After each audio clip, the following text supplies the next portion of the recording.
कि सिंहासन खाली करो कि जनता आती है। जब इंदिरा गांधी को लगता है कि वह अपना बना बनाया पॉलिटिकल करियर खो सकती है और सत्ता की कमान उनके हाथ से फिसल सकती है, तब पावर को कंट्रोल करने के लिए वो इंटरनल डिस्टर्बेंस का सहारा लेती है।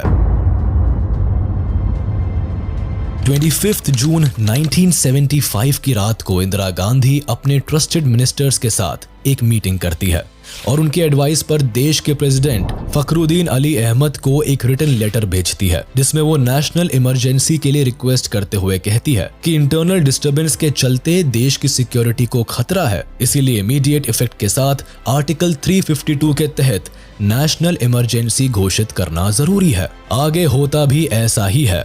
26 जून के अर्ली आवर्स में ही बिना ही किसी वार्निंग के पूरे देश में नेशनल इमरजेंसी डिक्लेयर कर दी जाती है। सुबह जब जनता की आंखें खुलती है तब तक सब कुछ बदल चुका होता है। वो अपने फंडामेंटल राइट्स खो चुके होते हैं, प्रेस अपनी फ्रीडम खो चुकी होती है और कई नेता सलाखों के पीछे होते हैं।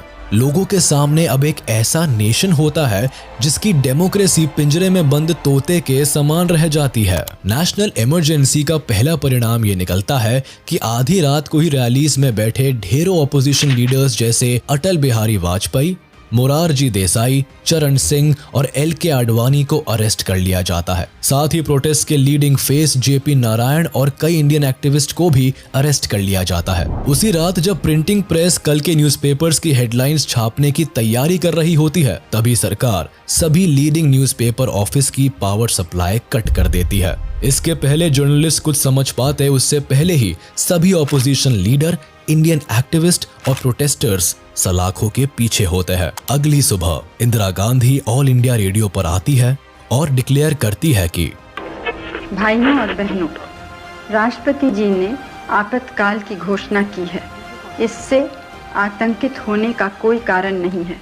आप सभी गहरे और व्यापक षड्यंत्र से अवगत होंगे जो उस समय से रचा जा रहा है।